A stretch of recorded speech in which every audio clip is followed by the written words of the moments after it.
un peu seul quand on est chef d'entreprise, mais il faut quand même pas hésiter à demander voilà, conseil, à s'entourer. La timidité, hein, ça sert à rien, ça fait plutôt perdre du temps. Donc osez raconter vos projets, osez demander conseil, et c'est comme ça que vous allez avancer plus vite.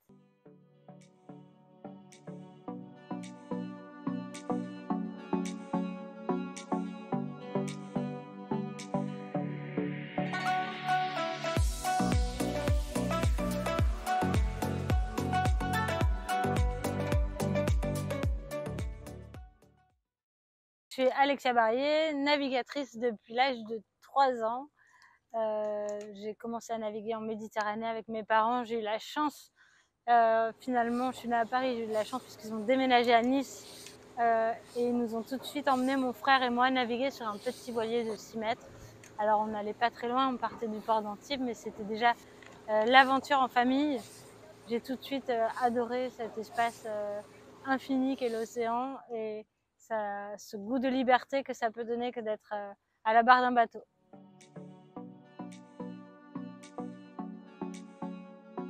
Format et Planète, c'est une association que j'ai créée en 2009.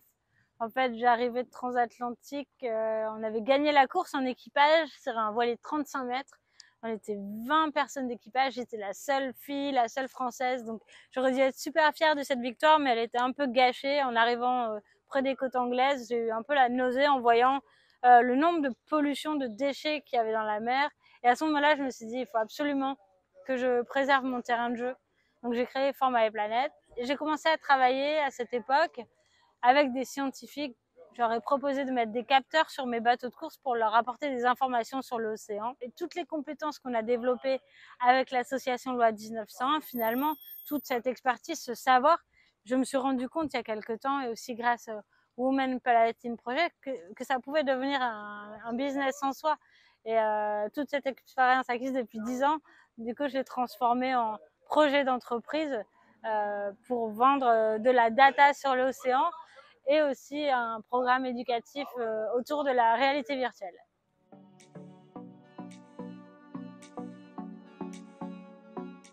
J'ai eu la chance de faire partie des 4 athlètes de haut niveau féminines sélectionnés par le Women Palatine Project. On a eu une première phase où on a fait un peu un bilan, un état des lieux des besoins de chacune, pour ensuite élaborer un programme sur mesure en fonction de nos forces, nos faiblesses en tant qu'entrepreneurs et des besoins qu'on avait pour faire aboutir nos projets. C'est important pour nous d'être accompagnés parce que ça nous aide vraiment à performer en manière très accélérée par rapport à d'autres personnes qui devraient passer par une école ou plusieurs écoles pour arriver finalement à avoir les mêmes compétences. Par exemple, comment faire un business plan donc en étant entouré grâce au mécénat de compétences de la Banque Palatine, de spécialistes banquiers qui m'aident voilà, sur cet aspect-là. On a aussi un accompagnement, par exemple, des cours d'anglais, du wording, de la manière de s'exprimer auprès des médias. Voilà, il y a vraiment différentes thématiques et encore une fois, ce programme est adapté sur mesure. La deuxième année du programme, il y aura un peu plus de filles. Les coachs et les mentors ont pu, grâce aux 4 premières, évaluer les besoins du programme. Et c'est vraiment chouette qu'on puisse intégrer encore plus de femmes dans ce programme.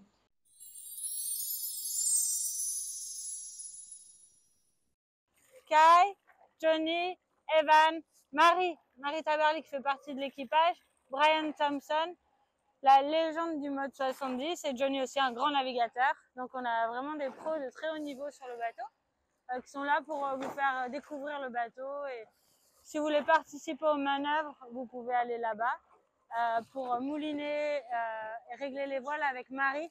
C'est assez cool. Et avec Brian, vous apprendrez à barrer un bateau à 20 nœuds. Voilà.